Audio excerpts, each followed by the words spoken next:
Well, it looks like we might have dodged a massive bullet in terms of something is good on this car. The shell is generally, it's made of fiberglass, so it's pretty tough stuff. But nevertheless, the repairs needed are minimal. There are some sort of injuries on the doors and a few places on the actual shell. But other than that, this is the main other culprit. And it's the rear valance. Your exhaust come out here, so it clips on the back of the car.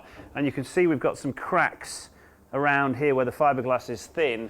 And there isn't much structural integrity. Just a few, and there's another one here. So I'm in the process of mixing up. Fiberglass is basically, I'm sure you've seen it before, it's that.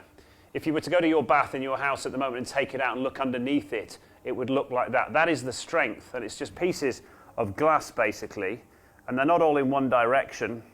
They're actually, as you can see, crisscrossed, and that gives it the strength. But to make that thing rigid, you have to use this resin, which I'm about to mix up now with a hardener and just do some localized repairs. It's only a tiny bit of hardener you need. I'll give it a little bit than that with this stuff. And it's quite a simple but messy process. Got to make sure it's really well stirred. I think they recommend about a minute of, and I read somewhere, mechanical stirring, meaning you should use a paddle on the end of a mixer, but we haven't got time for that. There are two ways of doing this, because I repaired my Lotus, my first Lotus Esprit actually, years ago. I bought it for like £3 saved up every penny. And I bought one that was damaged. It was called a Category C write-off. A lorry had driven over the front of it, so I had to basically join the front and back end of the car together. You chisel it down into two wedges, and then you put smaller and bigger and bigger and bigger pieces of fiberglass matting until you've eventually got it back to where it was. But with this, luckily, nothing like that is required.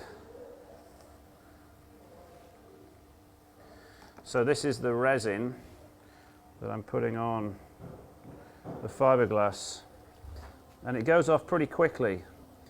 So it's now just a case of cutting strips and applying these on in the right place, but getting sort of bigger and bigger as we go along. It doesn't matter what it looks like.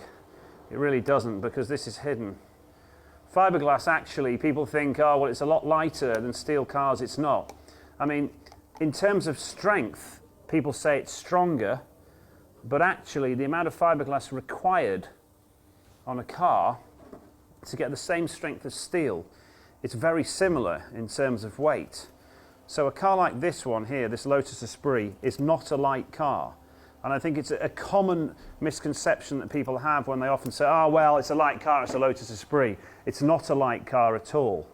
It's crucial with this that you actually work the resin into the individual strands and the matting that is the fiberglass.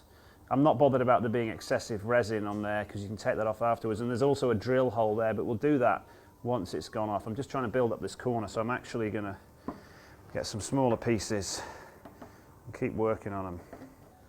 The other thing about Lotuses, which is kind of stacked up against them, is the fact that it's a fiberglass car.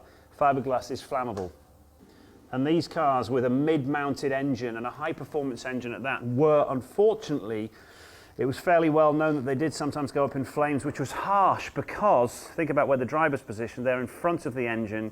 You often don't know because you don't get that front engine indication of like smoke and stuff. You just don't see it because you're driving. You just don't see it, and therefore by the time you do, it's often too late. So that was another thing that was sort of working against Lotus. I hate the fact that the acronym Lotus, Loads of Trouble Usually Serious, exists because, to be honest with you, if you're a classic car fan, the reason you've got the car, I mean, for me, 60% of the reason I have it, or 70%, is not the driving, it's the working on it. And these cars, yes, you know, it's a child that needs a lot of attention, but it's so rewarding. It really is. They're such a beautiful piece of British engineering. So it's a great car to own, but honestly, you do need a good set of spanners, and you do need to be prepared to actually work on these cars. I mean, so what? That's the whole point of classics, isn't it? It always looks messy. You tidy it up later with a flat disc or with a DA. So once these are done, the next step is the bit we've all been waiting for, the car going into paint. Yep.